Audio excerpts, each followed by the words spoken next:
It's been an amazing experience from start to finish. I'm thinking back to the day we first came into this room and the books were all laid out on the table, and I joked with the other judges that we had that kind of kid in a candy store feeling because we all love literature so much. And we all were able to take home one copy of all the different eligible books, and the process began over the course of the summer. And for me, it was really interesting. Partly, I think it's a very competitive year, and possibly people say that each year.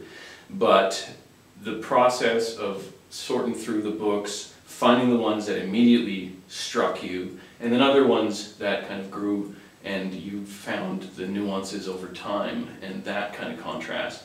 Then there was another whole period where we came together, and that was really interesting, the kind of differences in our backgrounds, and that was hugely helpful, I think, in selecting ones that we all collectively felt. You know, that old adage of two heads being better than one, or three heads in this case.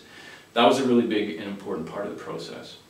And the process is still ongoing, and we're excited about the next stages as we look towards the ceremony in a month's time and finalizing our choices from this wonderful shortlist, which I'm about to announce.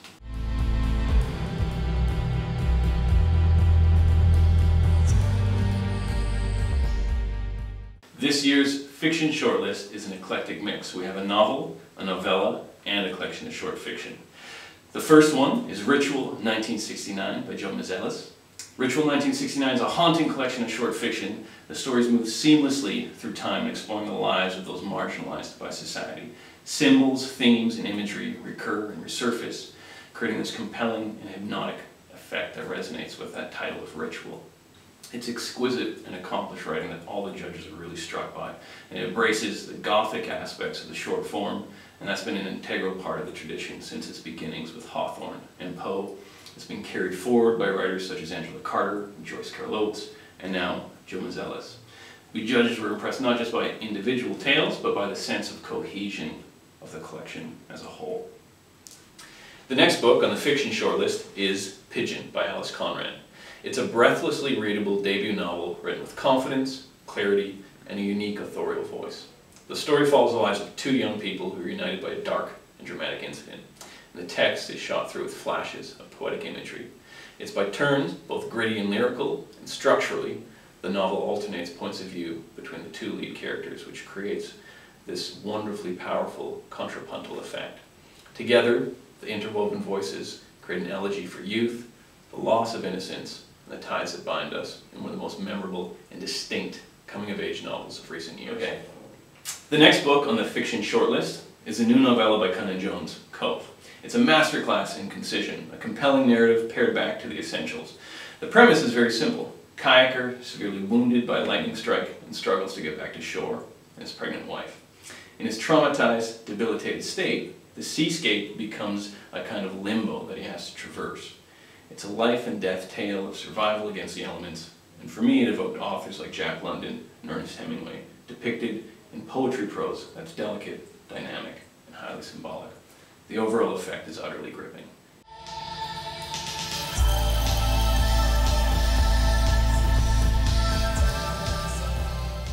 This year, on the Creative Nonfiction shortlist, we have Peter Lord's The Tradition, A New History of Welsh Art, and two wonderful historical biographies that recreate characters and worlds from the past in stunning detail and verisimilitude. The first is The Black Prince of Florence, The Spectacular Life and Treacherous World of Alessandro de Medici by Catherine Fletcher. The second is Jumping Jack Flash, David Litvinoff and the Rock and Roll Underworld by Kieran Pym. So on the Creative Nonfiction shortlist, we have Peter Lord's The Tradition, A New History of Welsh Art. It's a book of rare scope and quality, chronicling the history of art in Wales from the Middle Ages to modern times. It's a lavishly illustrated volume that surveys national treasures as well as lesser known but equally significant art and private collections. It puts each painting, engraving, sculpture, and artwork in its cultural and historical context, and Lord's landmark book offers an engaging, fascinating history of Wales through fine art. The next book on the Creative Nonfiction shortlist is Kieran Pym's Jumpin' Jack Flash, David Litvinoff and the Rock and Roll Underworld. It's a biography of David Litvinoff, an elusive, mercurial character who moved between cultural realms and stratas of society in 1960s London. Through diligent research and investigative journalism, Pym reveals Litvinoff's connections to some of the most significant figures of that era, from the Craze Twins to the Rolling Stones.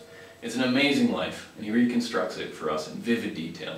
By exploring it, Pym is able to illuminate an entire fascinating era in British history.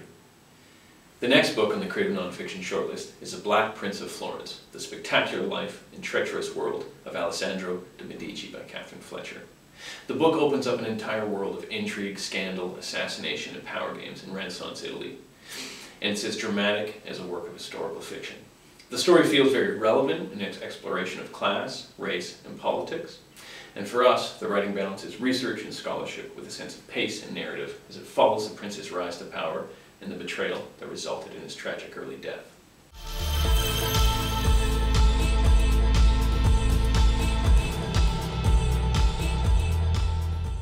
This year on the poetry shortlist, we have a diverse and very worthy selection of contenders.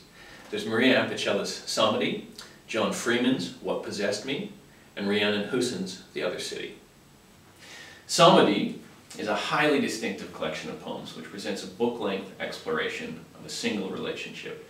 It provides a sort of story arc and narrative one might traditionally expect from a novel.